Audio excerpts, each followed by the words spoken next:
Hola gente linda, ¿qué tal? ¿Cómo les va? Espero que muy bien. Les hago este video para poner en común las diferentes respuestas que me fueron enviando sobre el experimento hogareño número 2, en el que tenían que diseñar un experimento para poner a prueba una idea de que la volatilidad de una sustancia se relacionaba con la polaridad de sus partículas constitutivas. En primer lugar, lo que voy a hacer es explicar un poco más en general, algo que ya estuvimos viendo en el encuentro de Meet de hace unas semanas, pero para que en primer lugar les quede en un espacio donde puedan recurrir a ello cada vez que lo necesiten, y segundo, para que puedan verlos todos, ya que ese día no estaban todos presentes en el encuentro de Meet. Lo primero que me gustaría retomar es algo que vamos a trabajar bastante durante este año, que es la polaridad de la molécula de agua. Y la primera pregunta que me gustaría que respondamos es ¿por qué decimos que la molécula de agua es polar? Entonces, para esto lo que les quiero mostrar es una pequeña animación que ya la vieron en alguna de las actividades diagnósticas que hicimos, pero para explicarla con un poco más de detalle. Como todos sabrán, la molécula de agua está formada por dos átomos de hidrógeno enlazados a uno de oxígeno. En esta representación, el oxígeno está representado por este círculo grandote, mientras que cada uno de los hidrógenos está representado por estos círculos más pequeños. Aquí las esferitas de color rosado representan el núcleo de cada uno de estos átomos y particularmente la cantidad o dónde se sitúan los protones, ¿sí? También en el caso del oxígeno hay neutrones, pero focaliza en los protones. Bien, eso lo dice aquí. Entonces, fíjense que para cada uno de estos átomos, estos protones estarían ubicados en su zona central, en lo que llamamos el núcleo de cada uno de ellos. Luego, con estas esferitas más de un color gris y más pequeñas, se representan los electrones. Bien, entonces, fíjense que a este hidrógeno le corresponde este protón o esta zona donde se encuentran sus protones, digámoslo así mejor, y este electrón. ¿De acuerdo? Mientras que para este hidrógeno, esta sería la zona donde se encuentran sus protones y este sería su electrón. Mientras que para el oxígeno, esta sería la zona donde se encuentran sus protones y tiene 8 electrones. Tiene estos dos que están como más cercanos al núcleo y después 1, 2, 3, 4, 5 y 6 más. Bien, fíjense que tiene 8 electrones en total y también tiene 8 protones en esta zona. No están dibujados, pero los tiene.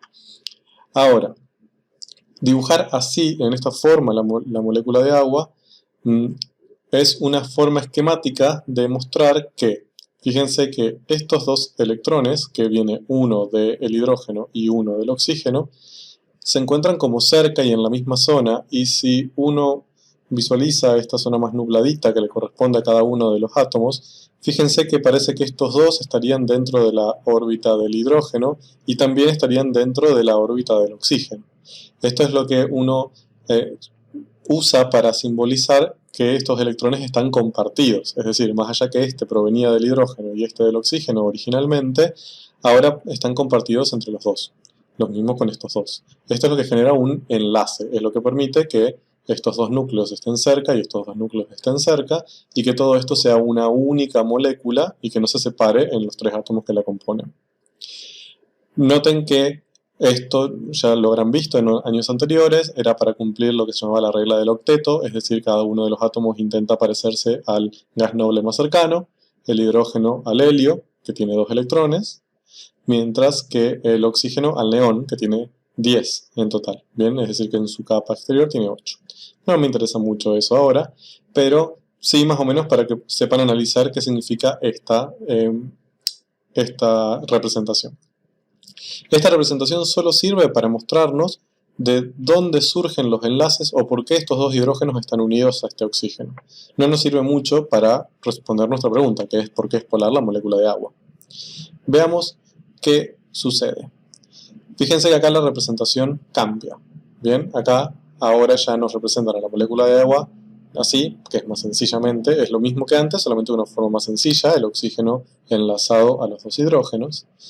Y ahora lo que sucede es que aparece esta representación que es distinta. ¿Qué representa esto? ¿Qué diferencia hay entre esta representación grandota con respecto a la que vimos antes?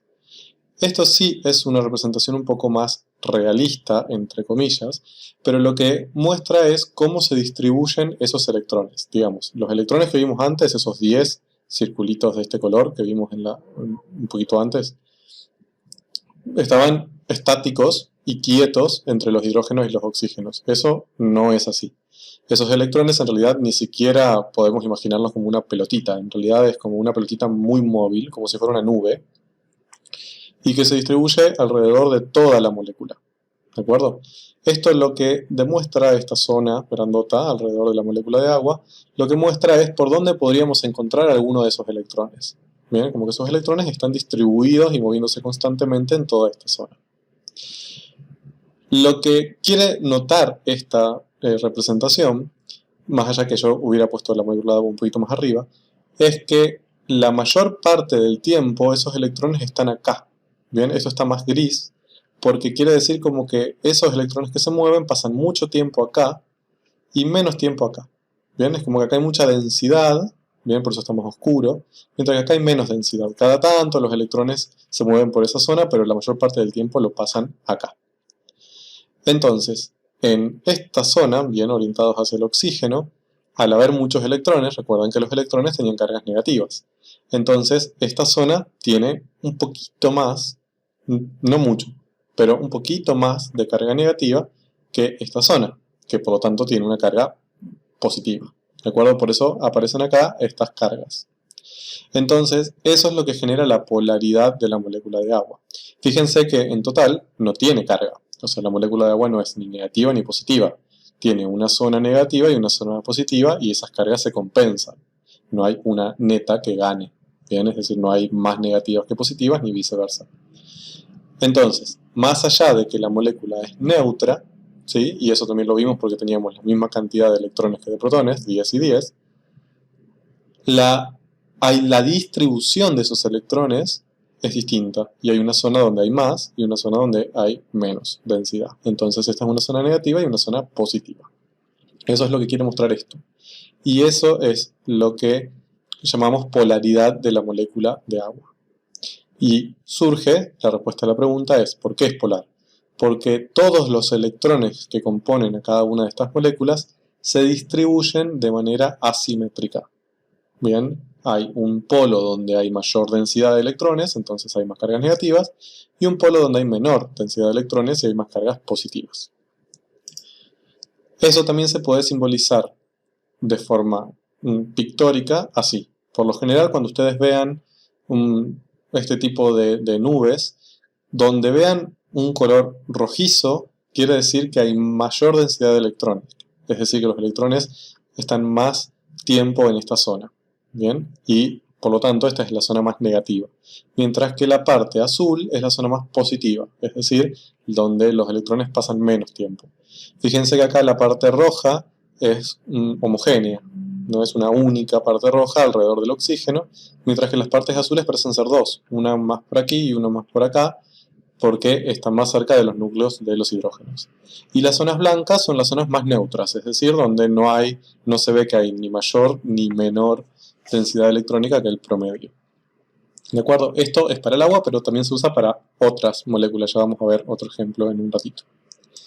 Bien, entonces, con esto espero que quede claro la explicación de por qué es polar la molécula de agua.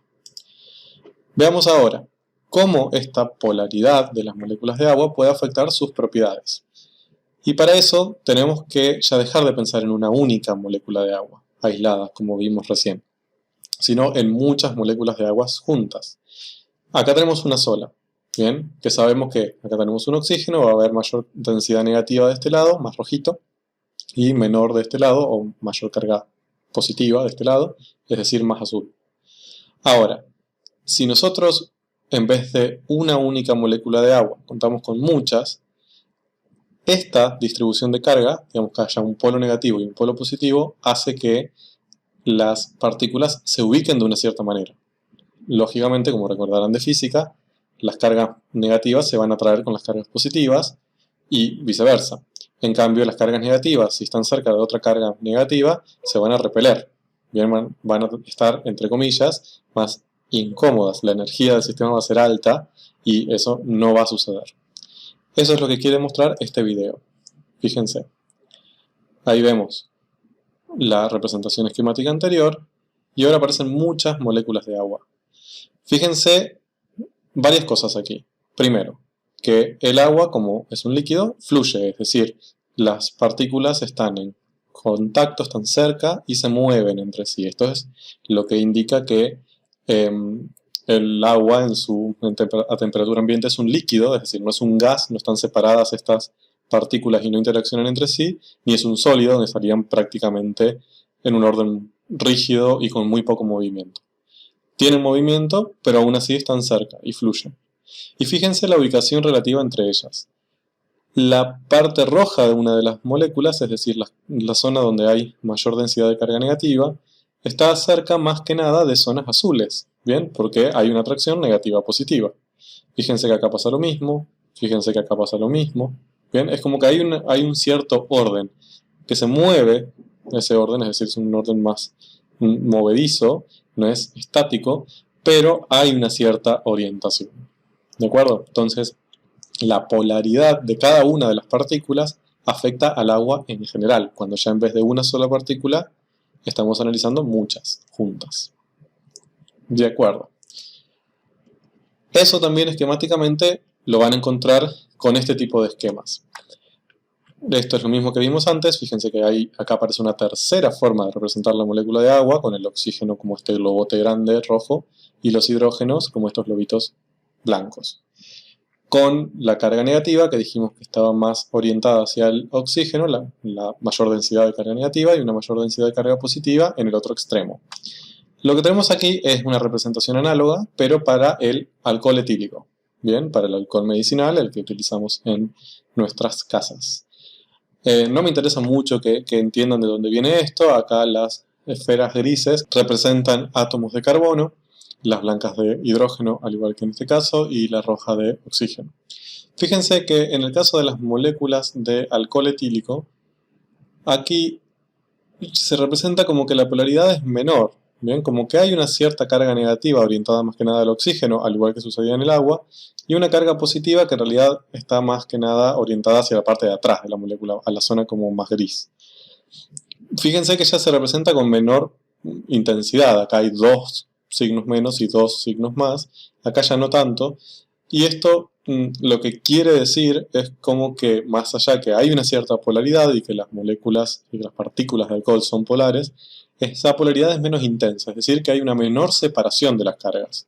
Acá podemos encontrar mucho más electrones acá que acá, mientras que en el alcohol podemos encontrar un poquito más de electrones acá que acá, pero no mucho. Eso por lo general se ve mejor en este tipo de representaciones, que se llaman representaciones de densidad electrónica. Fíjense que tenemos la parte roja, dijimos que es donde hay mucha densidad de carga electrónica. En el agua está claramente cerca del oxígeno, mientras que es bastante azul la parte cercana a los hidrógenos, indicando que esta es una zona bastante positiva. Pero fíjense en el alcohol etílico de lo que sucede. La parte roja está muy concentrada sobre el oxígeno y es relativamente pequeña. Bien, incluso es hasta poco voluminosa. Mientras que la parte azul es como que se genera ahí un degradé de colores, como que intenta que el azul aparezca, pero también está bastante difuso en toda esta zona y no es tan intenso como se ve en el agua. Eso también es una indicación de que la molécula de etanol, primero, si a nosotros nos muestran esta representación, sabemos que es polar, porque tenemos una zona roja y una zona azul, digamos. Pero si la comparamos con el agua, la polaridad es menor, está mucho más difuso la zona con densidad electrónica negativa y la zona con densidad electrónica positiva. Entonces, lo que decimos es que la molécula de alcohol es polar, como la del agua, pero es menos polar. ¿Bien? Y estas diferencias afectan varias propiedades macroscópicas de estas sustancias, es decir, explica por qué el agua macroscópica, el agua líquida que podemos tener en un vaso, se comporta distinto al alcohol líquido. ¿De acuerdo? De hecho, piensen con lo que vimos hace un momento de cómo se organizaban las moléculas de agua cuando había muchas.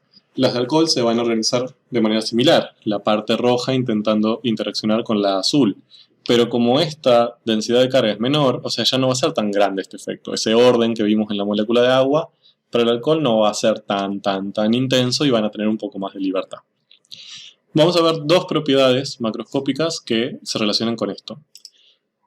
Una es la temperatura de ebullición, ¿sí? Es decir, la temperatura en la que estos líquidos pasan al estado gaseoso. Fíjense que para el agua la temperatura de ebullición es de 100 grados Celsius, mientras que para el alcohol es 82. ¿Bien? ¿Cómo lo podemos relacionar con esto? Si quiere, pausen el video ahora y piensen un ratito.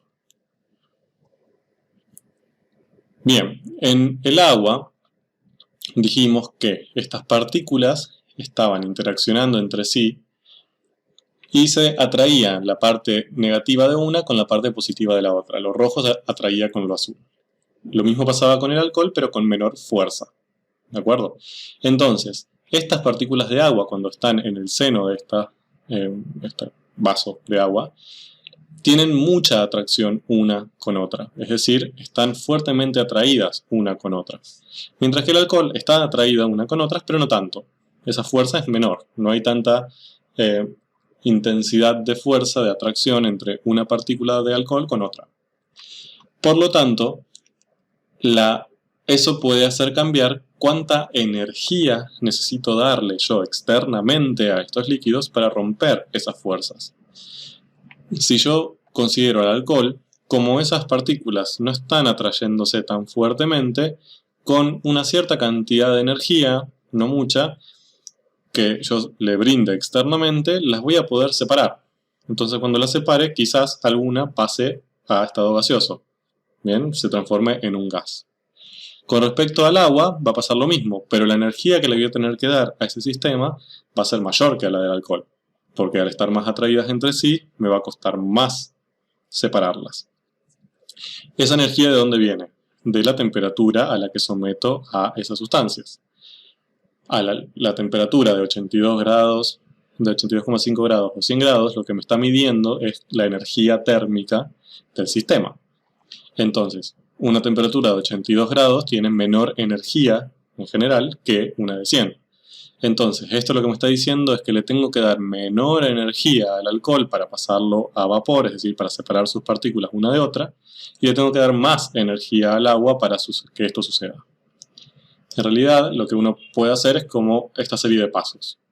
Si yo tengo una sustancia cuyas partículas tengan una mayor polaridad, por ejemplo el agua con respecto al alcohol, hay una mayor interacción entre esas partículas, voy a necesitar más energía para separarlas, por tanto, y eso yo lo puedo ver como un mayor punto de ebullición.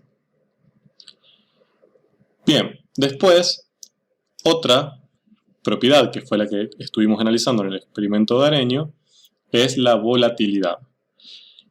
Es muy similar a la ebullición, pero no es lo mismo. La volatilidad es la tendencia que tiene una sustancia que está en estado líquido de pasar a un estado gaseoso, ya sea gas o vapor.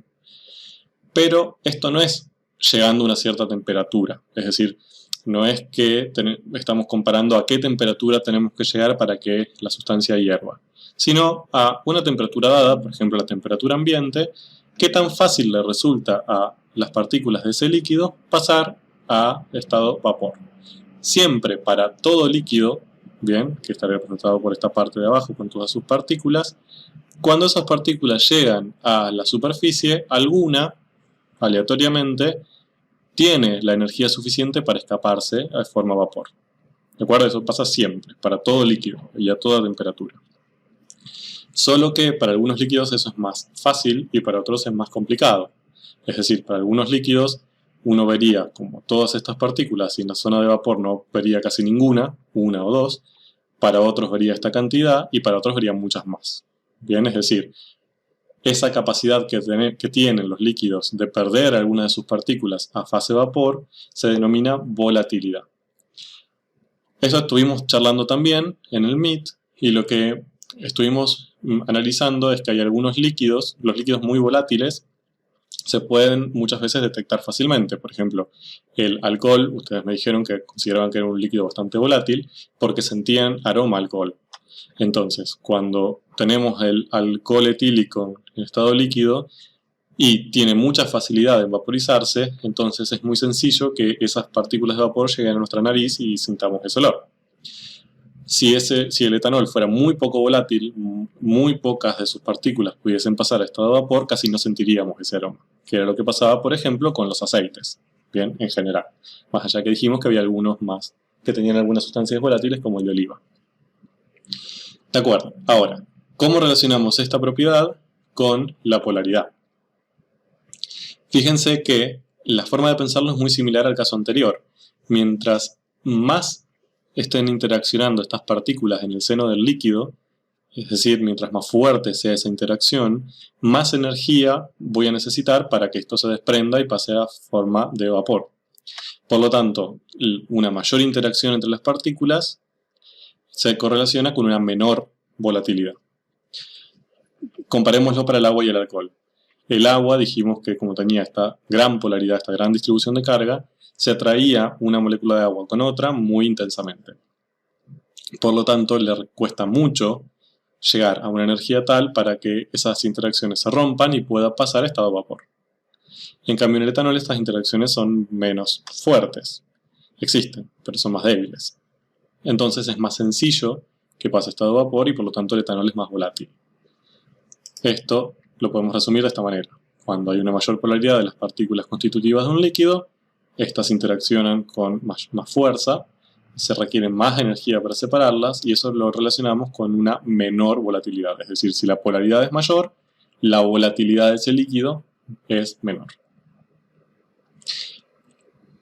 Alrededor de esto giraba el experimento Gareño 2 que les propusimos que hagan.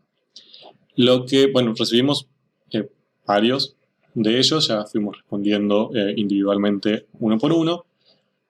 Vimos una gran diversidad de experimentos, lo cual nos pareció genial y muy agradable de leer, y mucha creatividad. Lo que hicimos para la corrección o para hacerles una devolución de los experimentos que ustedes propusieron fue una rúbrica. En la rúbrica lo que uno hace es listar una serie de afirmaciones que espera de ese trabajo práctico en este caso, y después lo que dice es si esas afirmaciones en el trabajo que uno está corrigiendo se cumplen o no y en qué medida. Por ejemplo, una de las cosas que esperábamos es que el informe que entregaron sea prolijo. Entonces ahí podríamos haber dicho que no es prolijo, que sí es muy prolijo o que en parte poco bastante.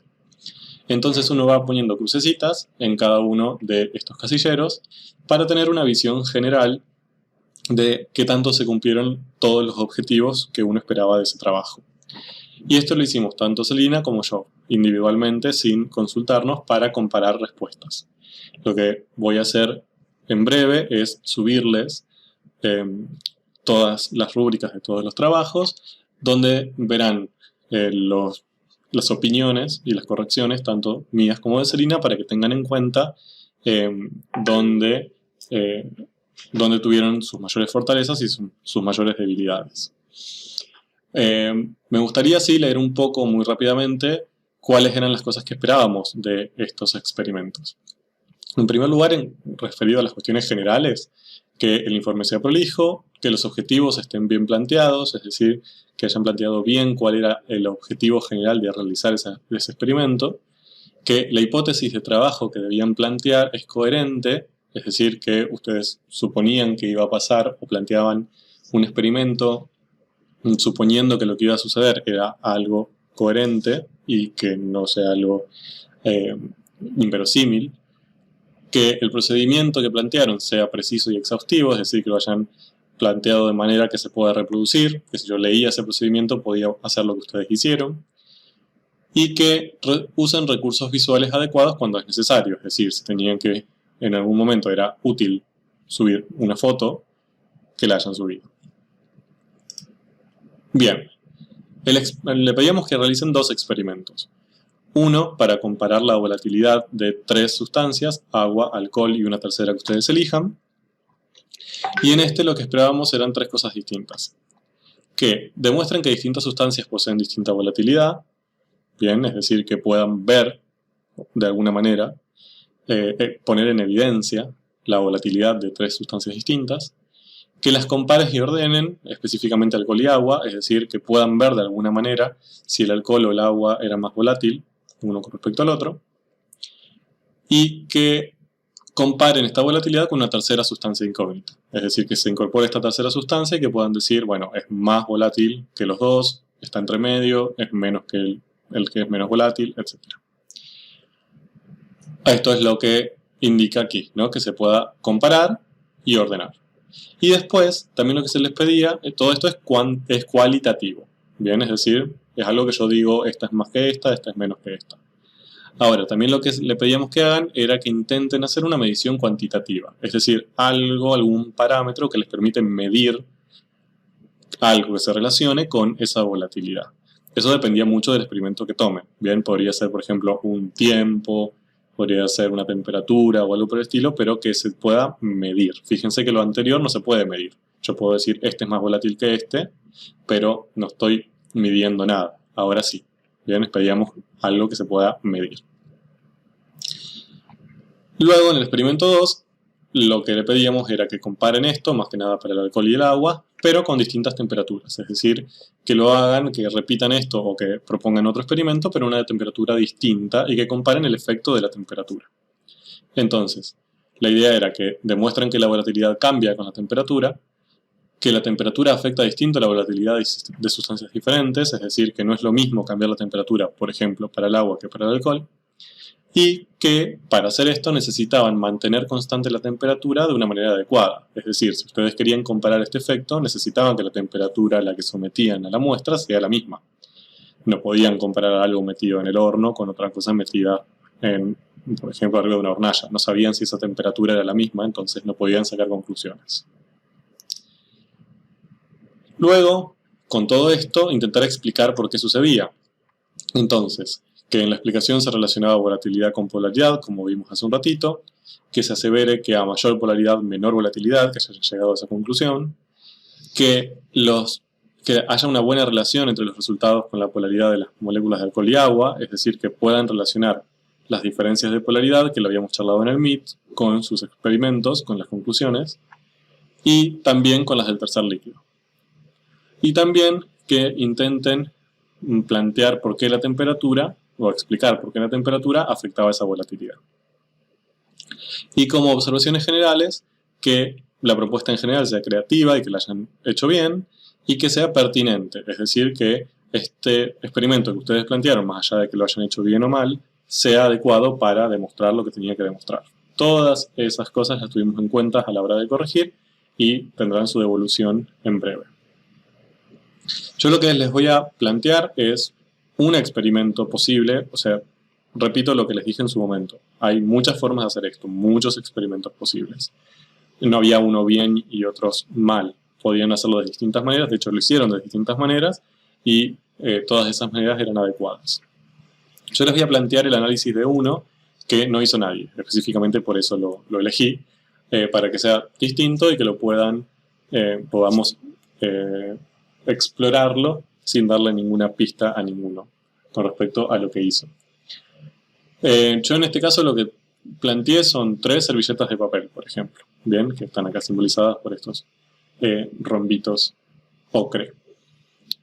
Lo que podemos hacer en estas servilletas es, por ejemplo, poner un cierto volumen constante de nuestras 3 sustancias, agua, alcohol y nuestra sustancia incógnita. Por ejemplo, una gota, ¿bien? Y ver la huella que deja, ¿sí? Sería la misma, tengo que mantener constante la misma servilleta de papel y el mismo volumen para que pueda comparar y sacar conclusiones. Si pongo mucho más agua que alcohol, ahí yo no sé si lo que me está afectando es la cantidad o la volatilidad. Bien, después, lo que podemos hacer es, para comparar cualitativamente, es decir, sin medir nada, lo que podemos ver es cuál desaparece primero. Si un líquido es muy volátil, va a desaparecer muy rápido su huella. Y si es poco volátil, le va a costar bastante desaparecer porque va a tardar un tiempo en pasar a estado vapor. Entonces, lo que podríamos hacer es ir viendo estas 3 servilletas de papel y ver cuál fue la que desapareció primero, segundo y tercero. Bien, por ejemplo, el alcohol desapareció primero, así que es el más volátil, la incógnita segundo, así que está intermedia, y el agua tercera, así que es la menos volátil, por ejemplo, en este caso. Entonces ahí podríamos hacer un ordenamiento cualitativo de la volatilidad. El alcohol es más volátil que la incógnita, que es más volátil que el agua. Y como habíamos visto recién que mayor polaridad se relacionaba con menor volatilidad, este orden es inverso para la polaridad. Entonces, las moléculas de alcohol son las menos volátiles, son menos polares, perdón, las de incógnita son intermedias y las de agua son las más polares entre las 3. ¿De acuerdo? Esto es un acercamiento cualitativo. Fíjense que yo acá no medí nada, simplemente comparé por observar qué pasó primero, qué pasó último. ¿Podría transformarlo en cuantitativo? Sí, lo que podría hacer es medir. Bien, podría medir el tiempo de desaparición de la huella. Es decir, desde que pongo las gotas, las 3 al mismo tiempo, hasta que desaparecen por completo. Podríamos ver, por ejemplo, que el agua desapareció en 4 minutos, que el alcohol en 1 minuto y que la incógnita en 1,3 minutos, por ejemplo. Esto es un caso hipotético. Esto, fíjense que, primero, me sirve para llegar a la misma conclusión que antes, pero por otro lado también me permite comparar y dar una cierta propuesta de cercanía. Por ejemplo, fíjense que la incógnita está mucho más cerca en tiempo del alcohol que del agua. Entonces, para mí, mi sustancia incógnita con la que estoy trabajando tiene una volatilidad similar a la del alcohol y seguramente la polaridad de sus partículas es más similar a la polaridad del alcohol que la del agua. ¿Se entiende? Esto permite no solo ordenarla en la mitad entre una y otra, ¿sí? Intermedia, sino compararlas como, bueno, es más parecida a que A. Bien, y dar un valor cuantitativo para poder afirmar eso. También otra cosa que le pedíamos era que comparen distintas temperaturas. Entonces, una posibilidad era hacer este mismo experimento, pero a distintas temperaturas, siempre y cuando la temperatura se mantenga constante, sea la misma para las muestras, así podemos compararlas bien. Entonces, una opción es hacer la temperatura ambiente, que la temperatura ambiente es constante en cada uno de estos experimentos, es decir, si la temperatura ambiente es 20 grados, va a ser 20 grados para el agua y para el alcohol. Y después lo que teníamos que buscar eran diferentes formas de cambiar esta temperatura, pero asegurarnos que sea la misma. Con esto propusieron varias cosas, algunas un poco más pertinentes que otras, pero me voy a quedar con 2 que fueron las que más me gustaron. Una es la heladera, simplemente, porque el interior de la heladera está más frío, lógicamente, de la temperatura ambiente, pero a una temperatura constante, que está alrededor de 4 grados. Entonces, si ponemos una servilleta de papel con una gota de agua y de alcohol dentro de la heladera, ambas van a estar más frío que la temperatura ambiente y a la misma temperatura. Y para una temperatura mayor, una opción era el cuerpo humano, que nuestro cuerpo tiene una temperatura regulada, alrededor de 36,5, 37 grados. Entonces, por ejemplo, si estas servilletas las poníamos sobre nuestro cuerpo, la temperatura que el cuerpo le daría sería aproximadamente esa, un poco menor probablemente, pero constante, la misma. Bien, entonces aumentaríamos la temperatura ambiente. Y después lo que habría que hacer, no hacía falta hacer, digamos, las 3 casos, solamente que había que comparar 2, pero les doy las 2 posibilidades. Lo que habría que hacer era comparar cómo desaparecían estas huellas en estos casos. Quizás si las vemos, tendríamos que ir comparando esto en las 6 servilletas, que es un poco complicado verlos todos juntos. Analicémoslo así. Primero veamos, por ejemplo, el alcohol para las 3 temperaturas. Otra vez. Lo que veríamos sería que el alcohol con la servilleta que está en contacto con el cuerpo desaparece más rápido que a temperatura ambiente y está más rápido que a la heladera. Ahora, noten el agua. Comparen las 3 de la fila superior. Es más lento en general, pero pasa en el mismo orden. Bien, es decir, la que está en contacto con el cuerpo humano, más rápido que la temperatura ambiente, más rápido que la heladera. Entonces, fíjense que acá tenemos dos comparaciones. Una sería vertical, entre el agua y el alcohol, que siempre dijimos que el agua tiene una menor volatilidad, entonces desaparece más lento. Y la otra es horizontal, es decir, con respecto de la temperatura. ¿Qué podríamos haber concluido de acá? Por ejemplo, cualitativamente que la volatilidad aumenta a mayores temperaturas. Bien, es decir, si estaba cerca del cuerpo que tenía mayor temperatura que la temperatura ambiente, se volatilizaba más rápidamente. Tardaba menos tiempo en desaparecer.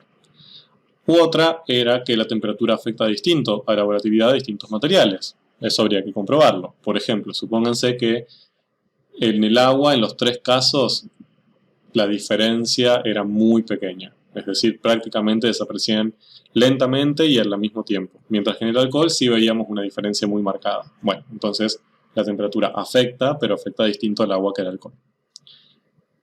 Estos son ejemplos, no hacía falta que concluyan esto, pero son ejemplos de resultados que pueden obtener a partir de este tipo de acercamientos experimentales. Más allá de eso, los que propusieron estuvieron muy bien. Vi varios que hicieron balancitas con dos cucharas o cosas por el estilo, que está muy bien. Permite todo esto, permite un acercamiento cualitativo y cuantitativo. Otros vieron tiempo o midieron el volumen, cómo iba disminuyendo con algún instrumento de medición volumétrico, excelente. Otros lo que vieron fue ponerlo a un cierto baño de agua y ver qué tan rápido mojaba las paredes del recipiente, también está muy bien. Digamos, había distintas formas de hacerlo. Lo importante era que puedan acercarse cualitativa y cuantitativamente y que lleguen a una conclusión que sea verosímil y pertinente. Bueno, eso es todo, espero que les haya quedado claro y en breve les mando las rúbricas. Un saludo.